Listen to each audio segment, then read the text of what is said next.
नमस्कार दोस्तों, क्या हालचाल सभी के। आई होप सभी हेल्दी हैं, कंसिस्टेंटली प्रिपेयर कर रहे हैं। तो आज संडे था, समय निकाल के मैंने पिछले साल के जो 2 दिन के सभी शिफ्ट्स थे, 4 शिफ्ट्स में टोटल 8 शिफ्ट्स में एग्ज़ाम हुआ था, तो उन सभी शिफ्ट्स का डिटेल एग्जाम एनालिसिस देखा, किस लेवल के क्वेश्चंस थे, किस टाइप के क्वेश्चंस थे।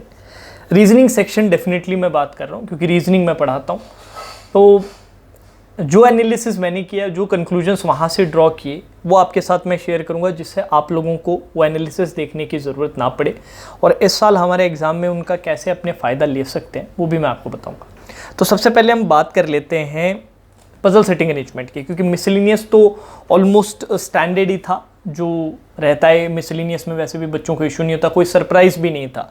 Standard syllogism, inequalities, direction, blood relation, ordering, ranking, कभी कभी सिंगल वाले क्वेश्चंस जिसमें वर्ड फॉर्मेशन, आपके ऑपरेशन बेस्ड अल्फ़ाबेटिकल ऑर्डर के हिसाब से, पेयरिंग वाला सवाल, देन इसके अलावा आपका एसएससी कोडिंग टाइप वाला एक सिंगल क्वेश्चन, यही चाइनीज़ कोडिंग वगैरह, अल्फ़ान्यूमेरिक सीरीज़ वगैरह, ये सभी स्टैंडर्ड जो क्वेश्चंस जो हम एक्सपेक्ट करते हैं वही आए थे।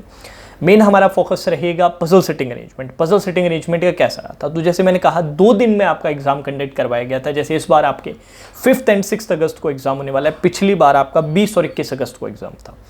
20 अगस्त का जो शिफ्ट था वो 21 अगस्त के कंपैरिजन में थोड़ा सा ईजियर था। टोटल 4 शिफ्ट्स थे, जिसमें पहली 2 शिफ्ट्स थोड़े आसान थे, आखिरी के 2 शिफ्ट्स थोड़े से बच्चों को मुश्किल लगे। अब पहले दिन में किस टाइप के और किस तरह के सवाल पूछे गए थे उसके बारे में मैं आपको डिटेल देता हूँ। Starting with the parallel row puzzle. Parallel row puzzle आपकी चाहे डे 1 में पूछी गई चाहे डे 2 में पूछी गई, दोनों में ही 12 पर्सन्स, जिसमें 6 लोग नॉर्थ 6 लोग साउथ देख रहे थे विदाउट एनी वेरिएबल। ठीक है जी, ये डे 1 डे 2 दोनों में कॉमन थे। देन अपने बात करें वीक बेस्ड पजल की, मतलब जिसमें मंडे, ट्यूसडे, वेडनेसडे, थर्सडे इस तरह से रहता है। 7 लोग 7 दिन और साथ में वेरिएबल। ये डे 1 में भी देखने को मिला, डे 2 में भी। बहुत ज़्यादा नहीं देखने को मिला, बट डे 1 डे 2 में दोनों में यही स्टैंडर्ड स्टेपल आपको देखने को मिला। देन अपने आ जाते हैं मंथ डेट पे। मंथ डेट में थोड़ा सा फर्क था। डे 1 में जब मंथ डेट पूछा जा रहा था तो वो 8 पर्सन्स के साथ ज़्यादा पूछा गया, 8 पर्सन्स, जिसमें 4 महीने और 2 डेट थे। पर डे 2 में जब ये मंथ डेट के सवाल पूछे गए तब पर्सन आपके 8 से 10 हो चुके थे, महीने 4 से 5 बन चुके थे, 5 महीने और 2 डेट। एक शिफ्ट में इन्होंने 9 पर्सन्स वाला मंथ डेट भी पूछा था, जिसमें 3 महीने और 3 डेट था। वो सिर्फ एक शिफ्ट में ही था। बाकी शिफ्ट्स में अगर जहां पर पूछा गया वहां पर 10 पर्सन्स वाला था, 5 महीने 2 डेट। डे 1 में 8 पर्सन्स के साथ पूछा गया, 4 महीने 2 डेट। तो मंथ डेट के लिए कौन कौन से हमारे लिए इंपॉर्टेंट हो जाएंगे ये ज़रूरी है। 10 पर्सन्स वाला सेटअप जिसमें 5 महीने 2 डेट, 9 पर्सन्स वाला सेटअप जिसमें 3 महीने 3 डेट, और 8 पर्सन्स वाला सेटअप जिसमें 4 महीने 2 डेट। इससे पहले वीक बेस्ड और पैरेलल रो की ऑलरेडी अपने ने बात कर ली है। Let's move on. नेक्स्ट था अनसर्टेन लीनियर रो, जो डे 1 में भी देखने को मिला, डे 2 में भी देखने को मिला। इनिशियल शिफ्ट्स और बाद वाली शिफ्ट्स दोनों में आपको देखने को मिला। शिफ्ट 1 शिफ्ट 2 हो, चाहे शिफ्ट 3 शिफ्ट 4 हो, ऑलमोस्ट सभी शिफ्ट्स में ये टाइप आपको देखने को मिला, अनसर्टेन लीनियर रो। आंसर्स वेरी किए, मैंने जो चेक किए, कुछ में आंसर्स 19, कुछ में आंसर्स 18, कुछ में 22 और कुछ में 25 तक का रेंज मेरे को देखने को मिला है। तो कोई बहुत ज़्यादा सरप्राइजिंग नहीं था।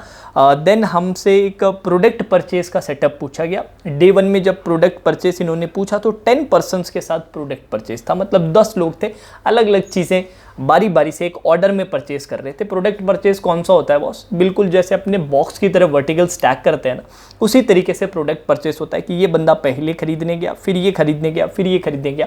इस तरीके से 10 लोग थे। ये डे 1 में 10 लोगों वाला पूछा जा रहा था। डे 2 में थोड़ा सा बदलाव हुआ, 10 के बजाय लोग बन गए अब 11 पर्सन्स बन गए। 11 पर्सन्स के साथ वैसे तो कोई प्रॉब्लम नहीं है, बट एक बंदा बढ़ गया।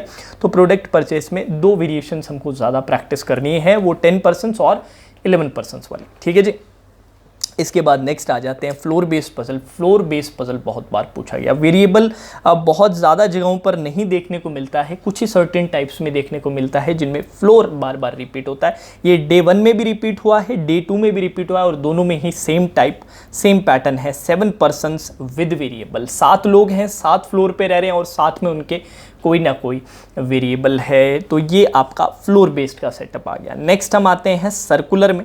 सर्कुलर में 2 बेसिक टाइप्स आपको देखने को मिले। एक तो 8 पर्सन्स वाला देखने को मिला, जिसमें सम facing inside some facing outside था। ये डे 1 में आपको देखने को मिला बहुत कम जगहों पर, डे 2 में आपको 2 जगहों पर देखने को मिला। देन सर्कुलर 10% वाला था, 10% वाला डे 1 में ज़्यादा पूछा गया, जिसमें all were facing a similar direction.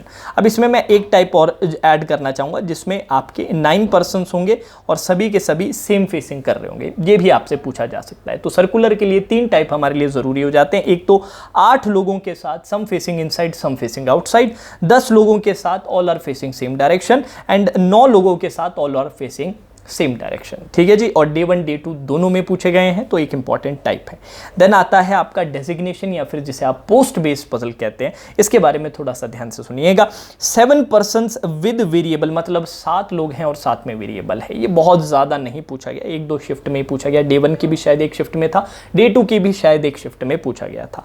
बाकी ज़्यादा आपसे बिना वेरिएबल वाला पूछा गया, जिसमें डे 1 में 8% वाला पूछा गया, जिसमें 8 लोग थे, 8 पोस्ट थे और बिना वेरिएबल के सेटअप था। डे 2 में ये लोग 8 से कितने बन गए, 9 लोग बन गए, 9% बन गए, और 9 लोग हैं, 9 पोस्ट हैं और उन्हें पोस्ट के हिसाब से आपको सेट करना है। बाकी जैसे कि मैंने कहा विद वेरिएबल जब पूछा गया तो उसमें लोग 7 हो गए थे, 7% विद वेरिएबल, पोस्ट वाला साथ में। ठीक है जी, चलिए जी लेट्स मूव ऑन। नेक्स्ट आपका सिंगल लीनियर रो, एक सीधी लाइन में जब हॉरिजॉन्टल लाइन में हमें बिठाना रहता है तो इसमें 2 वेरिएशंस काफ़ी काम किए यहाँ पर। एक तो 9% का, जिसमें 9 लोगों को एक सीधी लाइन में बिठाना है और all are facing north direction है, और दूसरा 8 लोगों को एक लाइन में बिठाना है जिसमें कुछ लोग नॉर्थ है कुछ लोग साउथ है। बोला क्या गया था कि नॉर्थ फेसिंग वाले ज़्यादा हैं साउथ फेसिंग से, या साउथ फेसिंग वाले हैं ज़्यादा नॉर्थ फेसिंग के, तो इस लाइन के साथ ये पूछा गया। डे 1 में भी पूछा गया, डे 2 में भी पूछा गया। कौन सा, लीनियर रो की ही बात नहीं कर रहा, सम फेसिंग नॉर्थ सम फेसिंग साउथ भी डे 1 डे 2 दोनों में देखने को मिला। 9% फेसिंग नॉर्थ डे 1 डे 2 दोनों में देखने को मिला। तो सिंगल लीनियर से आप ये 2 टाइप एक्सपेक्ट कर सकते हैं। अब आ जाते हैं बॉक्स बेस्ड अरेंजमेंट में। बॉक्स बेस्ड जितनी बार भी पूछा गया, बहुत ज़्यादा बार नहीं पूछा गया क्योंकि प्रोडक्ट परचेस भी पूछा गया, उसको बहुत बच्चे बॉक्स में बॉक्स कैटेगरी में ही मान लेते हैं, पर प्योरली अगर बॉक्सेस की बात करें बॉक्स बेस पजल की, तो 10 बॉक्सेस वाला आपसे सेटअप पूछा गया था। 10 बॉक्सेस को वर्टिकली स्टैक करना है, ये आपका डे 1 में भी शायद पूछा गया था और डे 2 में भी पूछा गया था। तो कितना, 10 बॉक्सेस वाला इंपॉर्टेंट हो जाता है। Then moving on to flat floor, जो बच्चों को बहुत परेशान करता है कि सर फ्लैट फ्लोर में बड़े परेशान होते हैं, तो इसके बारे में भी सुन लीजिए। इसके 2 वेरिएशंस पूछे गए थे। पहला वेरिएशन था 8% वाला, जिसमें 4 फ्लोर थे, 2 फ्लैट थे, ये डे 1 में पूछा गया था। ये डे 1 में पूछा गया था। डे 2 में क्या हुआ, ये 8 से लोग कितने बन चुके थे, अब 8 से लोग 10 बन चुके थे, 10% बन चुके थे, जिसमें 5 फ्लोर थे, 2 फ्लैट थे। डे 2 में ये पूछा गया था, जिसमें 10 लोग, 5 फ्लोर, 2 फ्लैट बने। ठीक है जी। और फाइनल जो हमारी टाइप है पजल की है वो है मंथ बेस्ड पजल, जिसमें 7 लोग, 7 महीने, एक वेरिएबल। आई थिंक ये सिर्फ एक शिफ्ट में पूछा गया था, या डे 1 या डे 2 की किसी एक शिफ्ट में पूछा गया, तो बहुत ज़्यादा फ्रिक्वेंटली आस्क्ड वाला नहीं है, बट ठीक है, मंथ हो चाहे वीक हो, सेम टाइप में डेजिग्नेशन, सेम टाइप में ही आ जाता है। 7%, 7 मंथ्स और साथ में एक वेरिएबल। अब इसमें इंपॉर्टेंट पॉइंट नोट करने के लिए ये है कि पिछले साल ईयर एज का एक भी सवाल नहीं आया, पिछले साल आपको क्लासिफिकेशन कैटेगरी का एक भी सवाल नहीं आया, तो अच्छे चांसेस है इस बार आपको ईयर एज और कैटेगरी कई जगहों पर देखने को मिले। दूसरी बात ये है कि हर शिफ्ट की अगर हम जिक्र करें तो ज़्यादातर शिफ्ट्स में 4-4 पजल्स पूछी जा रही थी, बट जो मुश्किल शिफ्ट्स मानी जा रही थी, जो थोड़ी डिफिकल्ट शिफ्ट्स मानी जा रही थी, उसमें 4 की जगह पजल्स बन जा रही थी 5, मतलब 5 पजल का सेट एक साथ पूछा जा रहा था, जो बच्चों के लिए थोड़ा सा ट्रिकी हो रहा था, स्पेशली अगर उन 5 में से कोई भी एक पजल थोड़ी सी ज़्यादा लेंदी जा रही थी, जिसके कारण बच्चों को इशू हो रहा था। बट स्टिल मैंने ओवरऑल अटेम्प्ट्स वगैरह देखा, इवन डिफिकल्ट शिफ्ट में भी बच्चे 30+ कर पा रहे थे, और जो थोड़ी ईजियर शिफ्ट थी उसमें 35 या 35 से प्लस भी अटेम्प्ट कर पा रहे थे। तो जो बच्चे अच्छे से तैयारी कर रहे हैं उनके लिए खबर अच्छी है कि बहुत तगड़ा रीजनिंग में आप अटेम्प्ट करेंगे, थोड़ा मुश्किल होगा तो 30+ और थोड़ा ईजर साइट होगा तो 35+ भी आप निकाल लेंगे। और जो जो टाइप्स है वो सारे के सारे टाइप्स अपने कवर करेंगे आने वाले अपनी मॉक सीरीज़ में, जो मंडे से स्टार्ट होने वाली है। ये पूरा का पूरा एनालिसिस सर किया क्यों गया था, इस वीडियो के लिए नहीं किया गया था, आगे जो मैं अपनी मंडे से मॉक सीरीज़ फ्री वाली यूट्यूब पे स्टार्ट करने वाला हूँ उसके लिए किया गया था, जिससे आपको एग्जैक्टली जो पिछले साल जो वेरिएशंस टाइप करवाए गए थे वो सब आपको मैं सही तरीके से करवा सकूँ।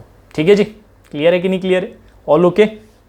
तो जाने से पहले सभी के लिए एक सजेशन है, मॉक टेस्ट सीरीज़ या मॉक्स का सीज़न चल रहा है, फ्री मॉक्स आपको हर जगह मिल रही है, जिनमें से एक सजेशन ओली बोर्ड का मैं देना चाहूँगा। ओली बोर्ड का आज आप आरआरबी क्लर्क प्री का फ्री मॉक दे सकते हो।